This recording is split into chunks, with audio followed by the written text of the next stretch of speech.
Hello, everybody, and welcome to the Digital to Dice podcast. I am Dave. I'm Ron. And Ron, you know what doesn't make sense? Most of life? Well, a lot of things when you're playing tabletop games. Sometimes that's true. Things happen that just don't make sense.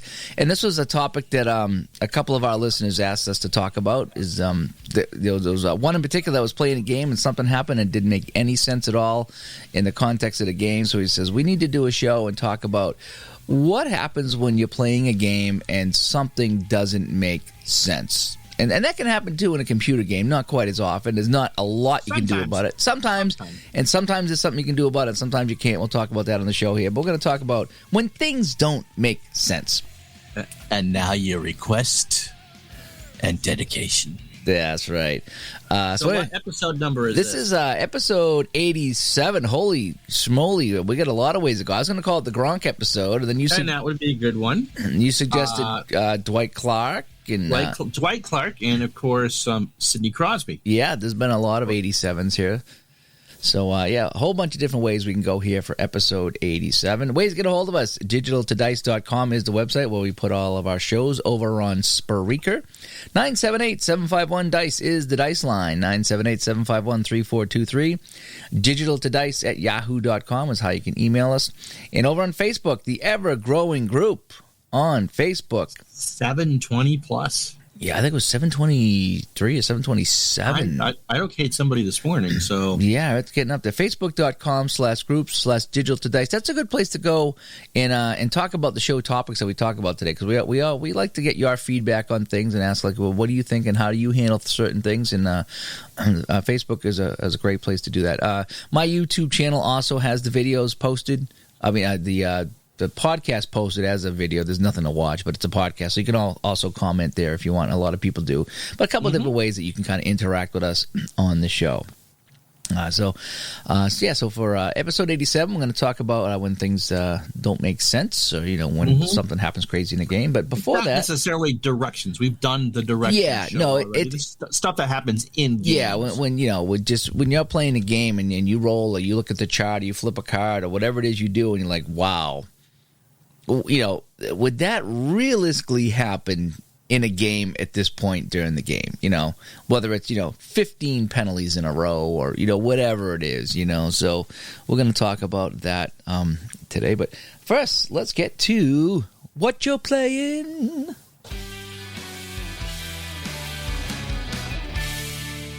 I've had a lot of fun with a couple different games. I'm going to start this week, by the way. I'm going to defer to you this week. Because you ran so long last week, I had to smush mine in there along with all the ads for the 1-800-SCORE numbers. I was excited about what I was playing. You were excited. I started a new project. Don't know if I'll ever show any of this. It's actually one of the few projects I can do that's actually visual. OTP 22. And taking a lead off, I notice it's been almost a week that you have not played a Hartford Hash Browns game in 0022. No, I haven't. Because I keep waiting to save your bacon or to beat the bacon, and you just haven't done it yet. So I haven't. I'll tell you why and what I'm playing, but I haven't got back to that yet. You're right. I had an idea, and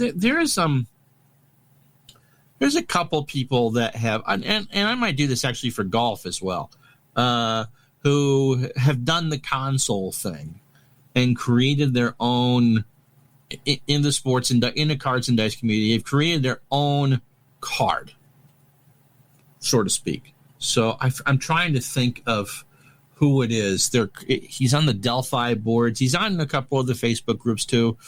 And Fitzpatrick, I think the last name is Fitzpatrick, and he's a star in basketball and baseball or whatever. And I just think it's a very clever way to play the game. I don't know if he makes his own cards or just puts his name on there, but whatever. And so just kind of to interject yourself within the game. And so what I did was I created a fictional league in OTP, based it in 1977, which would be about the time I started watching baseball, and it makes sense. And I changed all the names of the team. I just created a generic fictional league, and then instead of having the Appleton, Wisconsin, the sausages, I just did all the franchises. And of course, if you do that, as soon as you put in the last names in the year, so I forgot to change Oakland because it's not the A's, it's the Athletics. The logos, the time appropriate logos appear too. So nice. I don't even do that. So I took the top second baseman, because that would have been the position I wanted to play growing up, was second base. And I steroided the hell out of him. Really? Yeah, if you're going to do it right. Because I got to do this, I want to play the game. So upped all the potentials to there, except for power. Second basemen don't hit 40 home runs a year. And I've played about 10 games. And, of course, it's all fictional, so it really doesn't matter who's in first. You can't say, oh, well, the Orioles or the Yankees should have won because there's no Reggie Jackson, there's no Jim Rice, there's no Carl Yastrzemski, there's no Catfish Hunter. It's all fake players. So we've started off like a house of fire. I'm not doing the GM part of it. I'm just playing the manager. Pitching seems to be better than what the computer thinks, and because the game gives so much information, you know what you're doing, and you know how to read it. I know how to adjust the lineups, but I've hit 2 home runs and driven in 10 RBI, and I'm hitting 500 something because I had a pretty good series against Detroit in Detroit. Now, isn't it kind of fun when you put yourself in a game once in a while? You don't want to do it all the time, but I used to do that when I wouldn't do it. Yeah, I did it in the golf game, and it was actually kind of emotional when I actually won my first tournament. It is fun because I remember I did that in some of the PlayStation video games. I put myself in there. And what was really fun about that, I remember, is that I think it was even on the PlayStation 1. That's how long ago it was. And I put myself in the game on the Bruins, and so there'd be a stoppage in play, and every once in a while it would zoom in on a player or the goalie or the bench as a cutscene. Yeah, it'd be you. It zoomed in on my guy one time with my name on it with and I thought that was the coolest thing. It really was. I was like, look, it just zoomed in on me on the ice. It just felt kind of cool for a minute. It did. Thankfully, you were on the ice and not falling asleep against the bench. Yeah. Anyway, so what we've discovered a bug in the game.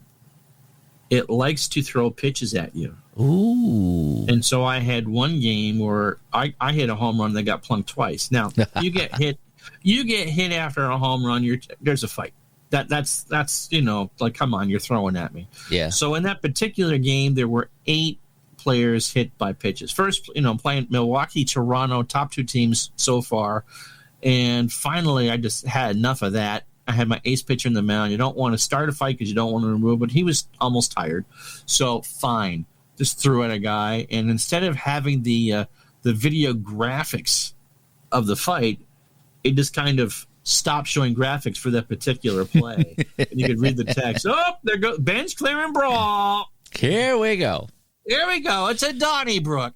So I've been doing that. And since we taped on last Friday, I did a action PC football game that you picked out.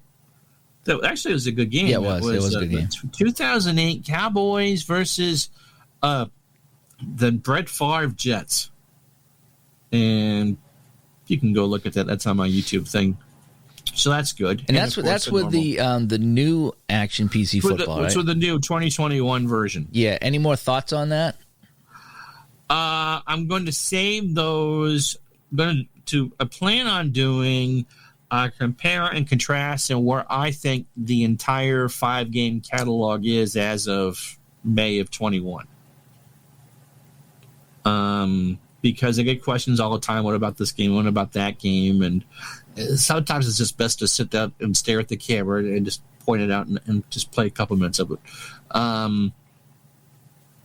Again, if you watch my unboxing video, you kind of know where I'm going to go with that, at least for the football game. So, okay. But we'll save it. But we'll save it for that, so we can have some visuals. But anyway, the game itself, I thought was very good. But so that's what I've been doing along with gems. You stopped playing it, and I'm now over level 300. Holy cow! I don't remember what level I was at on Gems of War. I've gotten into the underworld. Oh, you did get to the underworld. Nice. I did get to the and that's fun because instead of the missions, instead of our 23 or 24 missions to conquer that world, there's 7, between 4 and 7. And then you go into what they call delves and build teams, and it's more of a construction type thing. It's quite fun. It's a relaxing game. I enjoyed it for a long time. It is. So yes, you got me hooked into that, and my wife will come in when I'm doing that because it's a brainless thing, and you're saying "man, a surge in your sleep, Ron. You're addicted. No, honey, I can stop anytime I want. I just don't want to stop. I just don't want to. That's right. So, what have I been playing? More APA hockey. I'm actually in my hockey. I'm actually kind of climbing out of the 70s a little bit, Ron. I'm going into the 80s a little bit because I seem to always default to 70s hockey when I play a game, strat, APA, or shootout, whatever it is. But I think I'm going to be playing some more early 80s and late 80s games. I know I did the Bruins-Devils playoff series of 88. But I think I'm going to bump it up a little bit to late 70s, early 80s instead of always playing the Bobby Orr. Nothing is wrong with that, but I've just played so much of it. I'm looking for something a little different now. I want to get into more of the Gretzky years and the Lemieux years and things like that. And so I want to know, because I forgot to mention I was done a couple more games in my 75-76 Strat Islanders replay. Well, I can beat the Island, while the Islanders can beat the Flyers in Philadelphia, but we cannot beat the California Golden Seals or the Los Angeles Kings on the road. Yeah. I'm the same way with the Bruins in my 74-75 Strat replay on the computer. They're 1-2 against the Seals. I don't know what it is. It just kind of happens. It's a fun challenge. Yeah. It's a fun challenge, and we looked it up because they're in a 5-game road trip mid-November. Pittsburgh, Philly, California, Los Angeles, and I still have the Vancouver game to play. And thinking that, they should have won 3 out of the 4. Philly's the only one that you should lose to. Vancouver is actually in first place in their division. But when I looked it up, on that 5-game road trip, they lost to everybody but Philly. Yeah. It's amazing when you look back to see what happened. It's like, wait, this wasn't supposed to. Oh, yeah, no, actually, that's what did happen. So anyway, in my 70-71 shootout replay, I'm playing the whole season. I've only got through October. I'm starting November now. The Bruins were on that West Coast road trip, and they tied Vancouver. And Vancouver's an expansion team, and they tied. I think it was like 5-5 or something like that. But they did not beat Vancouver in expansion league play. But yeah, that stuff can happen. So I've been doing some playing a lot of APA hockey. I like playing the one-offs again right now. I'm going to stop playing some playoff series pretty soon. But I did a game in 75 between the Kansas City Scouts and Philadelphia Flyers. It was actually 10-0 in real life, and I wanted to give that a go. And I played it out, and it turns out my result was 8-1 Philadelphia. For Philadelphia, right? Yeah. It was. The only problem is I tried to go as close to as played as possible, which is nearly impossible with hockey, but you can get it close at least by seeing you go to NHL.com and you print out the rosters for that game. Yeah, you know who scored in those games. The problem is, I don't remember if this was, I think it was an early season game, and there were 3 or 4 scouts, Kansas City Scout players that must have been traded because I didn't have them. And Appen does a pretty good job of carding a lot of players. They really do. And I didn't have them, so I figured they must have been traded at some point during the season or played most of the season somewhere else. So I got as close as I could. But anyway, I thought 8-1 was pretty close to 10-0. McKenzie there in the net for Kansas City saw like 56 shots or something like that. It was crazy. Yeah, you had 64 in that game. I remember you telling me. Maybe it was. Yeah, it was fun. But so that's been fun. So the APA hockey has been a lot of fun there. I've been back playing some football, solitaire pro football. I've been playing, and I think I talked a little bit about this last week on the show. Maybe you had just bought it, I think. Yeah, I just got it. They got a new website up now, solitaireprofootball.com. And it's basically it's just a one-page website there that shows the price list and how to order, and a couple of links to some gameplay videos and the whole bit. So I've been playing some of that, and I decided I'm going to give a full season a try. But I'm not talk about the Pro Football Helper first. Oh, okay. Oh, yeah. Well, we can do that too. So so along with Solitaire Pro Football, I stumbled on the Pro Football Helper, which is an app that you can play the games on the computer with. And I gave this a try last year. I couldn't figure it out. Heads or tails, couldn't figure it out.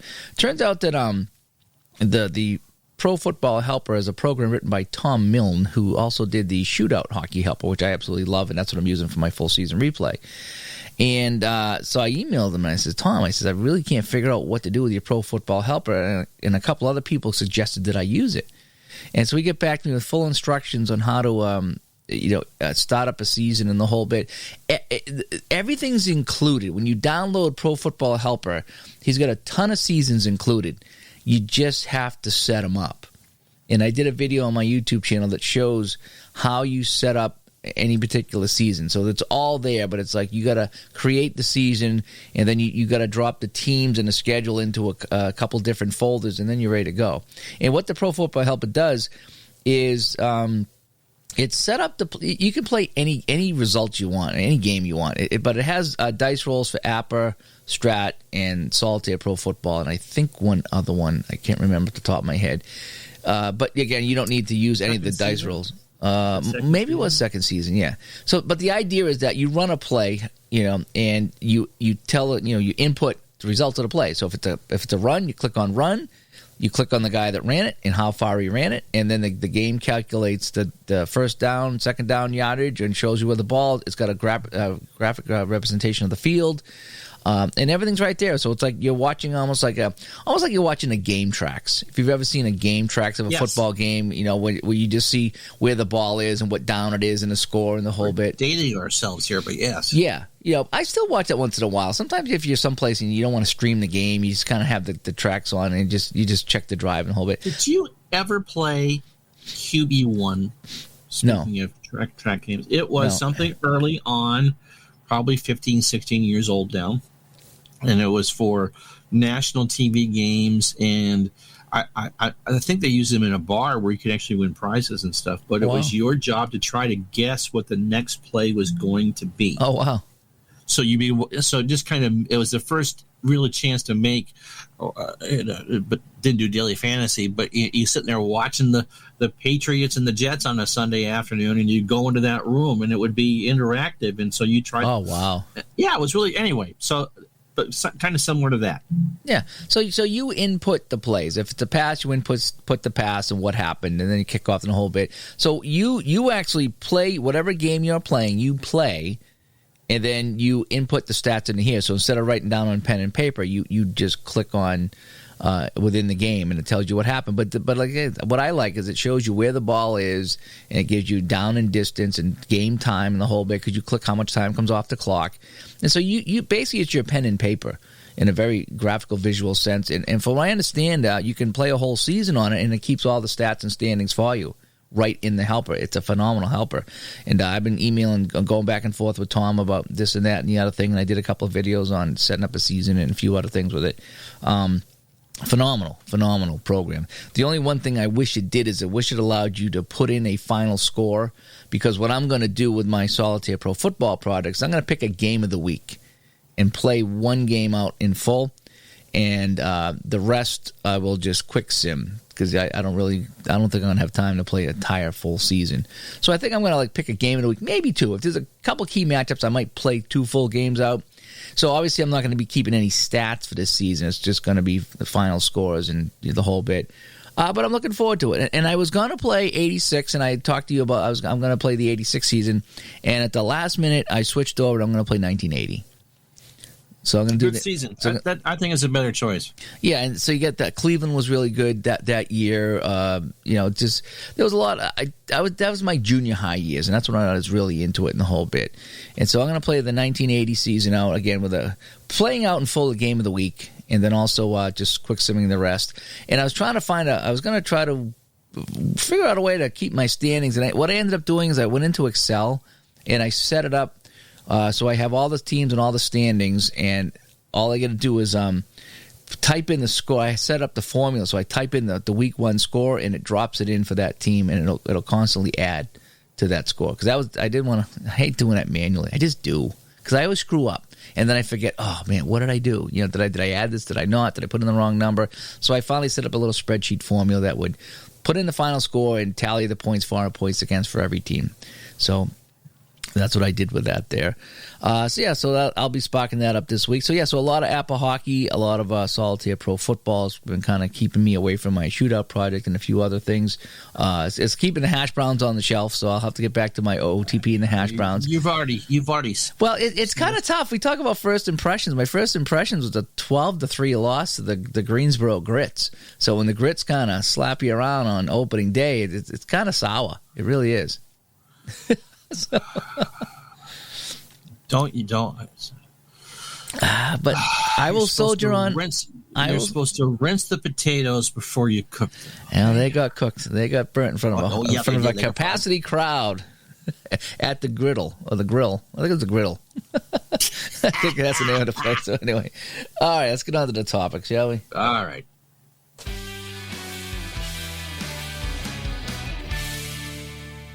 So, you're playing a game.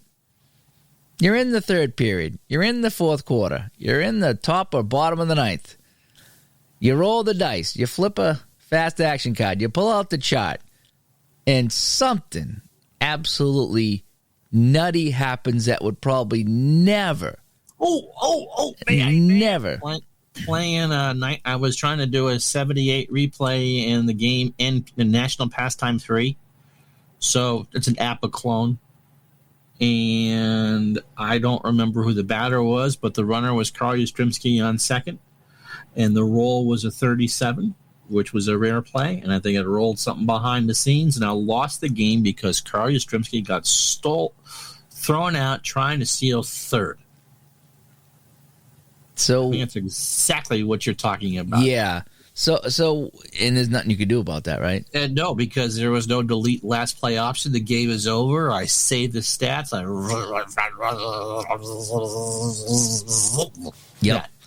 Yep. So, yes, I mean, there's the neat thing about the Pro Football Helper I was talking about, there is an undo button because while I was learning it, I think I punted or I kicked off and the guy ran it back and I forgot to put in the yardage, and I was like, why is the ball on the 30 and not the 10? Well, there's an undo button, which is perfect for making mistakes.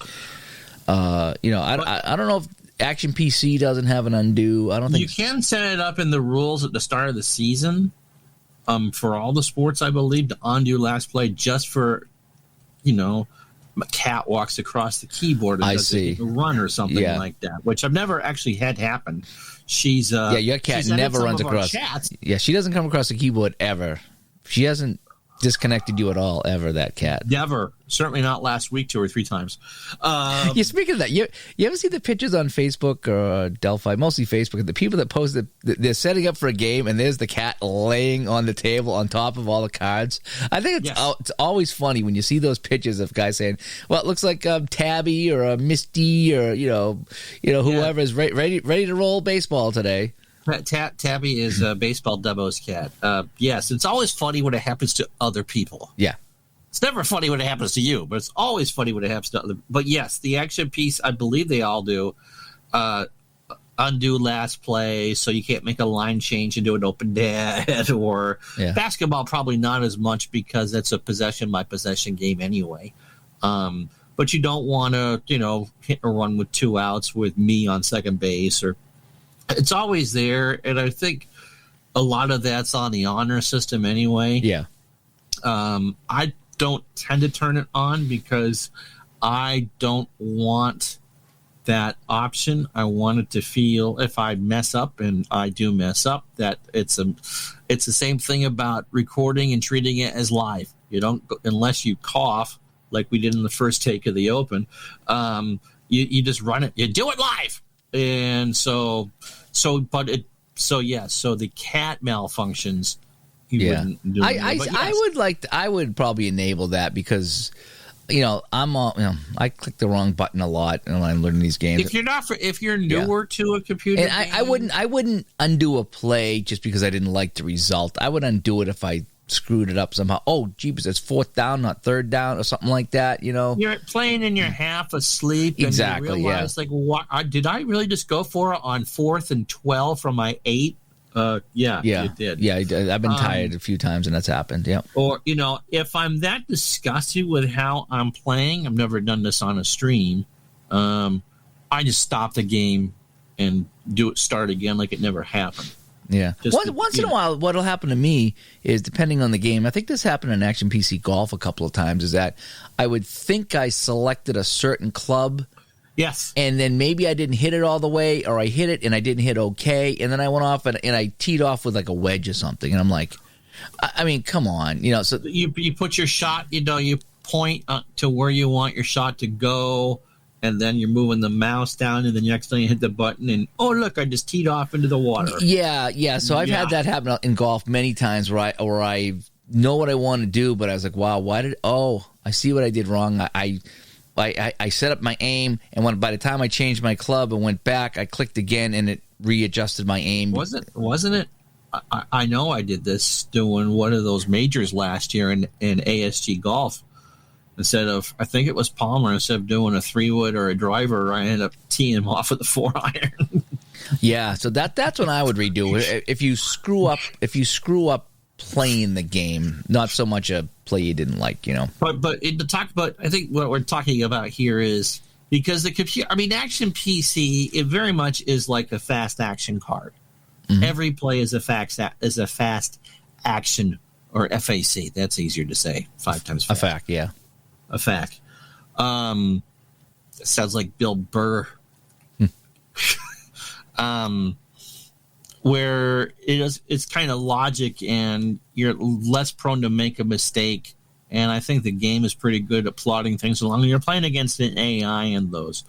When you're doing it by yourself, and as you said, you get third period, and all of a sudden you get 5 penalty checks in a row, or you start the game and you get top line has to come off the ice because somebody's chin strap broke, which I think I had something crazy like that happen. Yeah. And so it kind of slows down the flow, and then you got to think about it, and then it becomes into, do I go to left one or right one or whatever.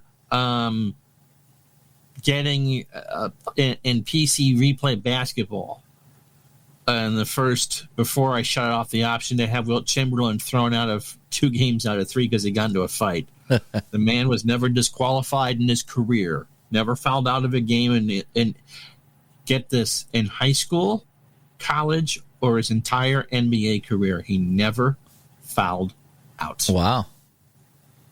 That's pretty incredible. That's pretty cool. And so I think that's where you're trying to go with this. And so, well, it's a fine line to walk between, anything can happen, and going with the flow of the game and saying, well, right. And then having, like I say, you starting off the game, and it's like, well, this guy's, out for the game because he lost an edge with his skate or something like that.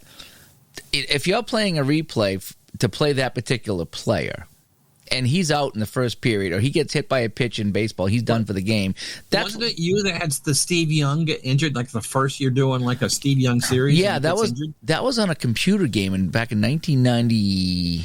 Oh boy, I don't even remember what year that was. Late 90s, 97, 98. I had a computer game, and I took San Francisco franchise. In the first game, Steve Young gets hurt; he's out for the season.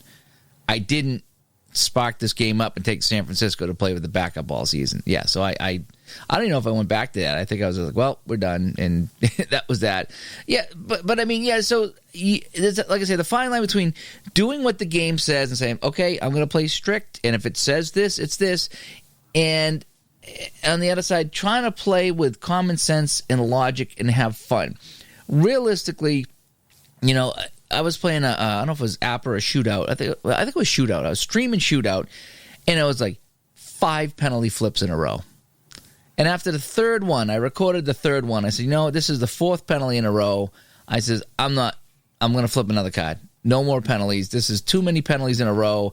I don't think it's realistic. It's not fun. I'm now getting lost to who's in the penalty box and who's coming out. And then I think it happened another time later in the period. I said, nope, no more penalties this period. I've had, I'm 10 minutes in penalties of this period. No more minor penalties. A fight, I'll do, but no more minor penalties. And I did. I kind of overruled what happened. I was like, and luckily it was one for each team, so nobody made out. It was like the home team and the away team. I ignored a penalty roll for each one. And even in APA now, I forget who it was. Somebody had a whole bunch of home brews, and I started to cherry pick a few of them. One of them was a thing called possible penalties. So in other words, if you get a penalty in a period and you get another penalty on the same player, it's a possible penalty, and you roll to determine if he indeed got a second penalty or not. So there's still a chance for it, but it's not a guarantee. And that we discussed this for Stratton, Jerry Hart in 75-76 because he's the king of the. Yeah, that's on the computer. Nothing you can do about that. But when I'm playing on the table, I try to go more common sense than anything else. And like I said, sometimes things don't make sense. I mean, crying out loud, it's like, wow. I remember one of the first few APA games I played with hockey. I think I had 12 or 13 minor penalties on one team. That's more than a period worth of a power play time. Even in the best of days, you're not going to get 11 power plays. So the common sense would kick in, and I would say, okay, no, this is not a penalty. I'll go to the possible penalty rule or something like that. Even in shootout, what I do in the last 3 minutes of a game of shootout, if I flip a penalty, I roll a dice, and 1 in 6 is penalty, and 2 to 5 is no penalty. Yeah, because especially in the close game, we know from that era. Yeah, I mean, the whistles got put away. Yeah, if there was something egregious, if there was blood, you had to call it. But and I know I talk a lot of hockey because I play a lot of hockey, but the idea being is you want to have a fun game. You want to have a good game. And if you get some stupid penalty with 2 minutes to go, it basically ends the game if the losing team gets it. And I know that happens, and it can happen, and it does happen in the whole bit. But when you're playing a game and you're having a lot of fun, and all of a sudden you get something stupid like that at the end, it just kills the momentum in the game. So sometimes I won't be as strict with the game. I'll say, look, common sense says he's not going to make that call right now. We got too good of a game going. I think I did that when I played Strat. I did the Canada USSR, the Summit Series. I did game 1, and it was late in the game. It was a 1-goal game. Canada was down, and I flipped, and they got a penalty. And it was like a minute or 2 left. I said, nope, I'm not calling a penalty here. We have an awesome game. It's back and forth. The referee is going to let them play it out. We're not going to call a minor penalty here. And we had a great finish. Canada still lost, but just that would have ended the game if they went on the power play, if Soviet Union went on the power play. So sometimes these things come up, even in the football games. Once in a while, something crazy will happen when I play. I think in any cards and dice game, because you're the one weaving the narrative. The dice don't know the situation. The cards don't know the situation. You're the one that knows the situation. And so when you're dealing with something that's random, weighted as it can be with Strat or just, wherever that 1 to 36 roll is in APA, it doesn't know. And so you get too many penalties or a runner caught trying to steal third to end a ball game or whatever it is. Maybe it's even a rare play. You get a rare play at a weird time, and it's something completely weird, and it's just this doesn't fit. This doesn't make sense right here at this part of my game. It doesn't have to be a penalty. It can be in anything. It can be some kind of an injury, or especially if you're doing a one-off. I don't like to use injuries in a one-off. Yeah, a one-off, or where somebody picks up a couple fouls right away. Or, like a tribute game, and the person that you're, Seaver pulls his hamstring, he is done. Like, no, this is his tribute game.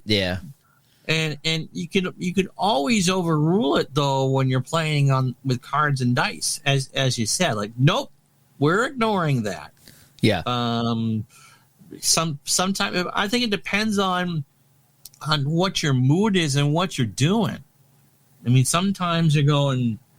Because I do think that we all try to play as honestly as we can, especially when we're playing the role of both teams. It's easier in a game like Shootout when you're just recording the results anyway. But a longer play game, such as any replay or APA or Strat Baseball or hockey or something like that, where you're pulling the strings, you're the marionette master for everybody. You want to be fair, especially those of us who play in public. Yeah. Because you did this wrong. Yeah. Well, I had to play in a Solitaire Pro Football. They have an option where you can flip a fast action card, and that'll determine the play. Okay, and in some of their seasons, you can even flip a card to get a number to tell you who gets the ball. Whether on a pass or a catch or whatever. Mm-hmm. And I'm playing one of the games the other day, and it's late in the fourth quarter, and the team's got like a 3rd and long, and it calls run, and I'm like, no. We're not calling run on 3rd and long and going to give it to a guy who's going to pick up 3 yards when I need 9.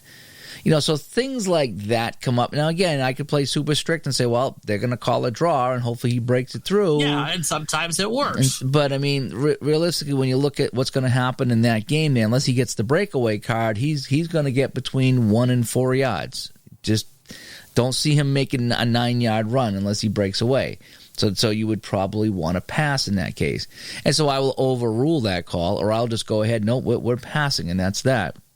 And so there's times that the thing, like I say, it doesn't make sense. You're late in the fourth quarter, or even on 4th down, 4th and 10. You're not going to run on 4th and 10.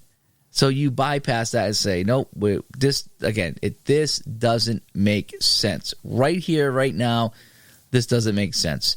And so then you either flip another card, or you just go with what your gut says. But I try to, like I say, I try to play fair again, because it doesn't matter who wins. It's just it really doesn't. It's a fake game we're playing, but we do it to entertain ourselves. And so for me, for my enjoyment, if something comes up that doesn't make sense, most of the time I will adjust that. I really will. Once in a while, like I say, sometimes you get tired and you're like, I just want to get this game over with. I don't care anymore. It's just sometimes it wasn't all that fun or whatever. And so sometimes it's like, okay, we'll just go with it. And this is what happened. And I'm sorry that, to Team B, that this is what happened to you, but this is it. And that's how we'll finish it. And sometimes I will go with that odd thing that doesn't make sense. But a lot of times I try to use my judgment. And what I like about with shootout hockey especially, like John says, I talk to John all the time on email, and John will say, you are the official scorer. So what you say goes. Right. And that's how you have to handle it. And that's kind of how I handle all these other games. So when I'm playing Apple hockey, if same thing happens, I'm the official scorer, and I say that there's no penalty call here. I think this will make a better game for me. It'll make a funner game for me. Again, the purists will say, well, if you ignore a penalty, then you're cheating the game, and the results are not going to be real because you didn't do what the game said to do. I see that argument as well. Oh, I definitely see it. But if you're doing a one-off, or just if you were doing a complete season replay, and you did that, I think we all adjust to that to a degree. I know that if I get into a later stages of a baseball game using roster card or something like that, and someone's got a 5-run lead, we play speed up. We're not advancing base runners. We're not getting them thrown out. Everyone gets their 27 outs, and so theoretically anything can happen. But once we get to the stage where it's a certified blowout, nope, we are. Things that you might do as with the strike zone in a baseball game. What might be called a ball in the 3rd inning is a strike in the 8th. Yeah. And that sort of thing. And it's like, nope, it's time to move on to because in a project, let's move on to the next one. We're not going to hem and haw over a 12-2 game in the 8th inning. We're just moving along. Yeah. Moving along. Yeah, I think the person that suggested this was playing a football game, and he had like a Hail Mary in the last play of the game, and it was caught for a touchdown, but then he rolled, and it was a video review, and the video review overturned it or something like that, and he just, he was kind of disappointed with what happened. He says, I just don't see this happening. He says, common sense would say that this wouldn't happen, or whatever it was. I forget exactly what the play was, but it was at the end of the game, and it was a spectacular play to finish the game out and this and that, and the game kind of wrecked his experience with what he rolled. Forgot to set the rules or whatever it was, because I can't imagine that many people, especially our age and older, even playing a modern season, are going to go, oh, wait,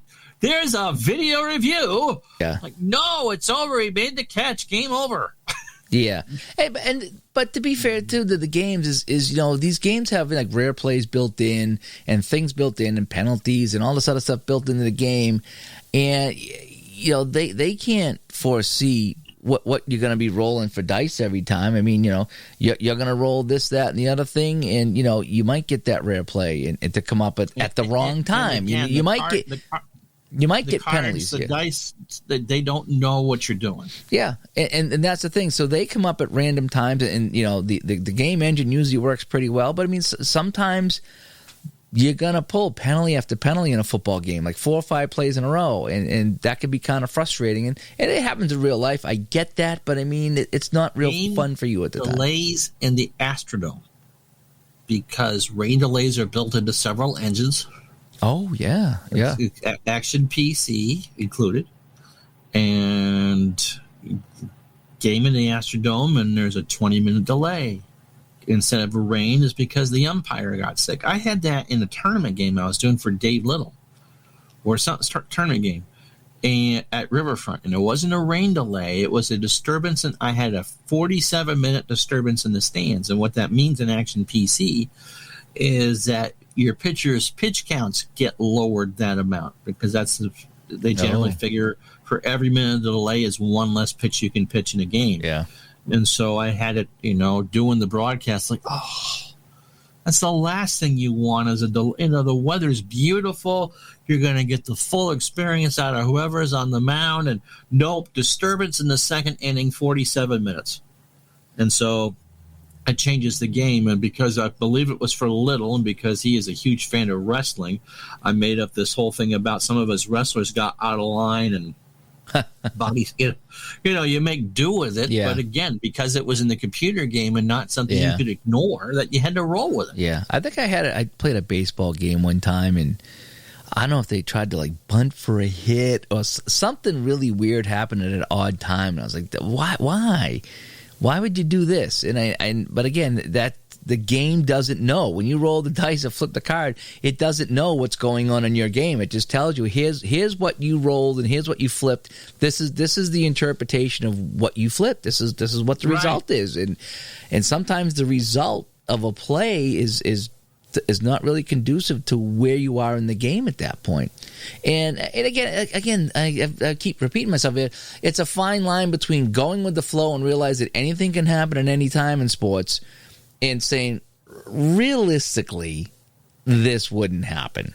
And again, we're talking about stuff that doesn't happen 99.5% of the time. Yeah, and so there's a reason why all these games work. Yeah, and again, that's why the title of the show, when it doesn't make sense, right, it's kind of where we are. If you're sitting there scratching your head and you're like, oh, no, what are the chances that a team would call this play or do this now, or the ref would do this, or what are the chances that this would happen? It's so remote that it's unrealistic. And when it becomes unrealistic, I guess that's probably the word I would use.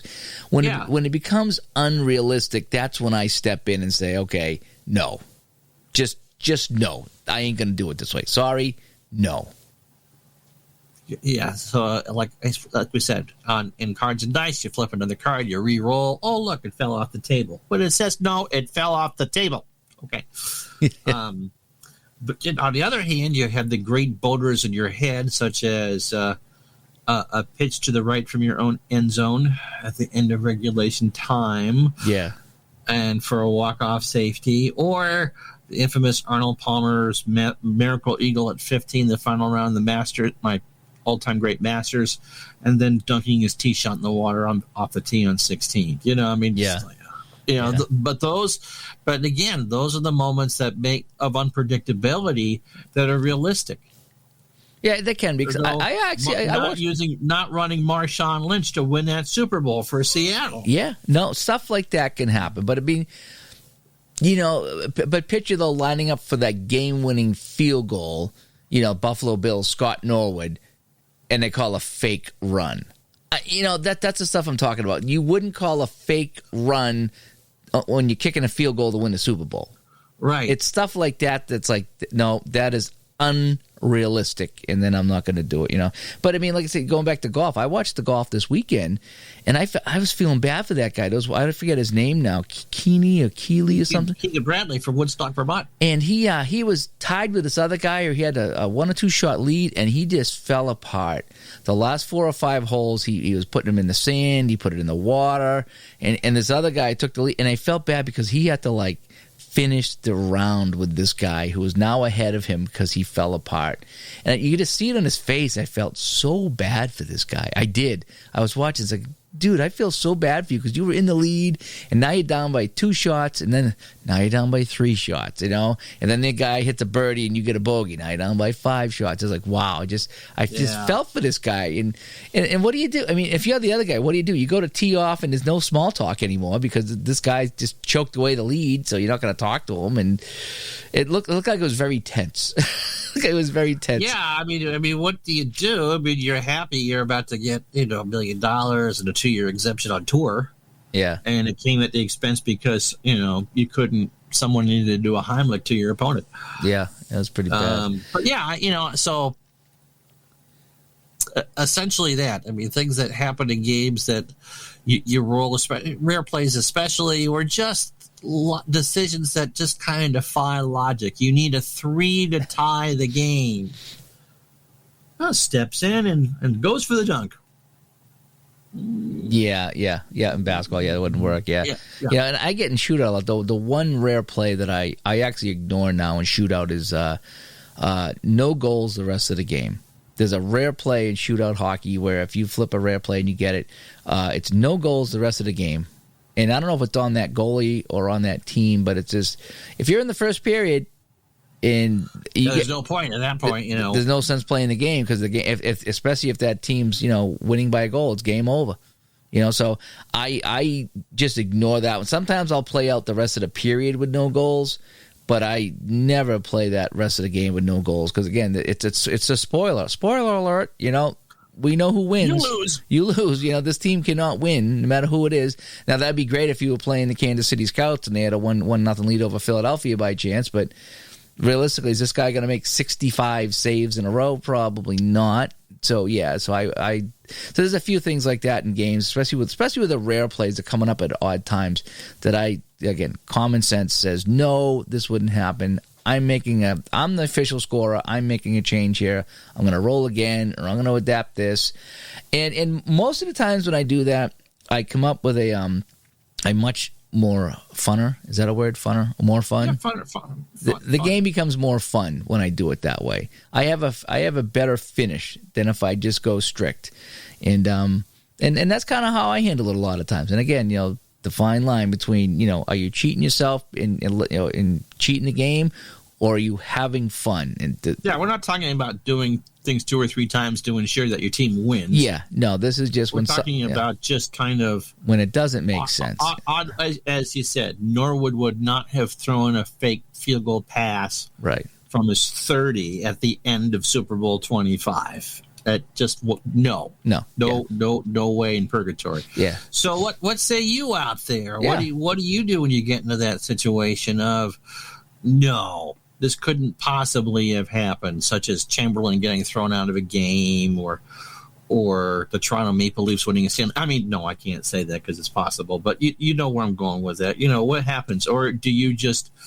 I'm playing it strict by the rules. We would never deviate. Again, as per usual, there is no wrong way to play. But right. what do you get when you have something that kind of goes so off the rails that it defies reality? Yeah, when my word, unrealistic. When it's unrealistic, how do you handle it there? Do you go with it or do you just say no? So, yeah, we want to know your thoughts. Again, come over to our Facebook page and post your thoughts on this here. Or maybe if you are listening and watching on my YouTube channel, post it in the YouTube comments. But we'd like your feedback, How do you handle things when they become unrealistic? And on that note, that'll wrap up episode 87. Yep. Gronk, Crosby, Clark, a whole bunch. Yep. A whole bunch of 87s here. Ways to get a hold of us. digitaltodice.com is the website. 978-751-DICE is the dice line. digitaltodice@yahoo.com is our email. And over on Facebook, facebook.com/groups/digital-to-dice. Join the discussion and tell us what you think. What do you do when it doesn't make sense? Speaking of not making sense, say goodbye, Ron. Bye-bye.